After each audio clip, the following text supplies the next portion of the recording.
Hey, Liz. Hey! Okay. Hi, I'm Liz, and I'm absolutely excited to see all of you. All my colleagues and I are really looking forward to coming to South Carolina in February. And before we come there, we just wanted to introduce myself and also the magnificent instrument that I play, which is the piano, which we will get to in a second. But just a little bit of background, I'm from Chicago, Illinois, and I'm actually sitting in the school that I attended, the Juilliard School in New York City. This is where I got my college and graduate degrees, and it's really just a stunning place to be. I mean, look at the skyline, and it really is a center of culture in our country and even the world. And of course, Juilliard wouldn't be Juilliard if we weren't equipped with instruments. And this is actually a typical classroom at the illustrious school. And I've spent many, many hours in this building, either learning about music or just logging many patient hours at this instrument. The piano is perhaps one of the most versatile and powerful instruments, and that is because of not only its size, but of the way that it's constructed. And to just give you a little example, I'm going to play a little bit and just give you a taste of what the piano can do.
So that is an example of how the piano can be extremely virtuosic and exciting.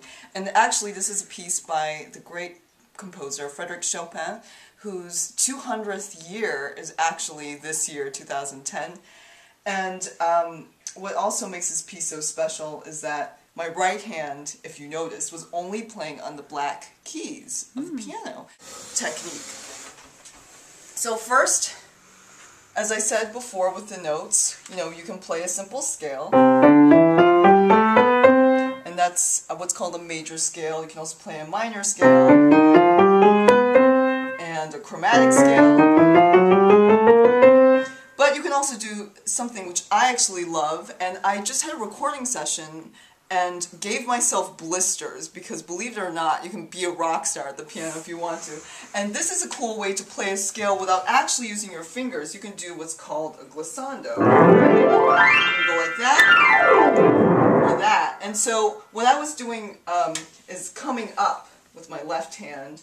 I would just go sort of on this part of my hand and go up on the white keys.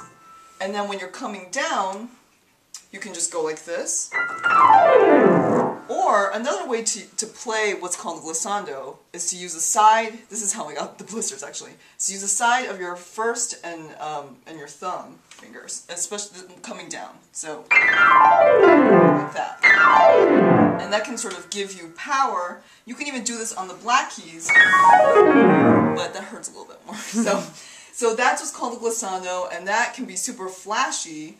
especially if you want almost like a cascading effect, like waves and just almost really exciting climactic material.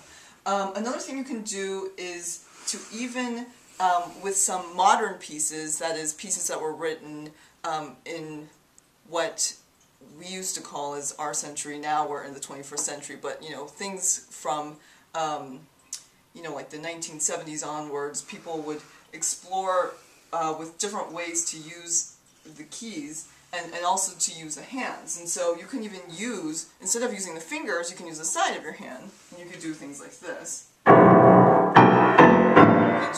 And those are called clusters. Even there are some pieces, actually before, in the earlier part of the century, like near the beginning of the 20th century, believe it or not, there was a composer called Charles Ives who wrote this amazing piece called the Concord Sonata, and he actually required you to use blocks. So you can emulate that by using your forearms. Now, I recommend not doing this too much, or else it's just going to sound like a bunch of noise. But this is if you want maximal impact at, you know, a very specific moment.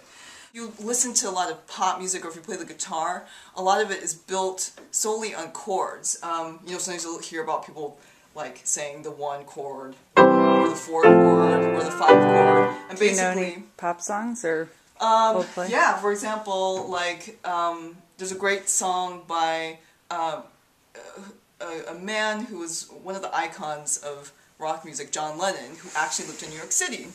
And he wrote this beautiful anthem called Imagine, and it's all about imagining a world where everyone gets along and there's peace, and it's a really beautiful vision of the world. So, if you don't know this song, that's okay, but... So the first chord I was playing, this is C major, and this is F major, which is a 4 chord. And then, so he actually just uses those chords over again. And then when he goes to sort of the bridge, or, you know, whatever you call it in songwriting terms, imagine all the people living life in peace. So basically those are all chords that you can play around with. It sounds very harmonious as opposed to the clusters I was playing earlier. And this is a great device in any kind of music, whether you're playing pop, jazz, rock, classical. It's all built on the idea of chords. In some jazz pieces, sometimes some not so traditional scales will be used, and there's a language that's very specific to jazz, but it's still sort of, there's like a sense and a science to it still, so it's not completely random.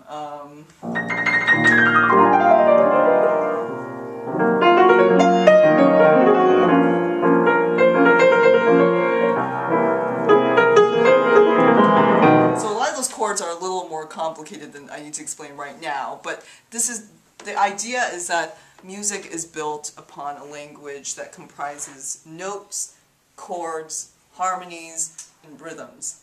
Thing? Oh yeah, and I guess I'll... Maybe something fun or... Sure. So here is another piece, and you might have heard this one before.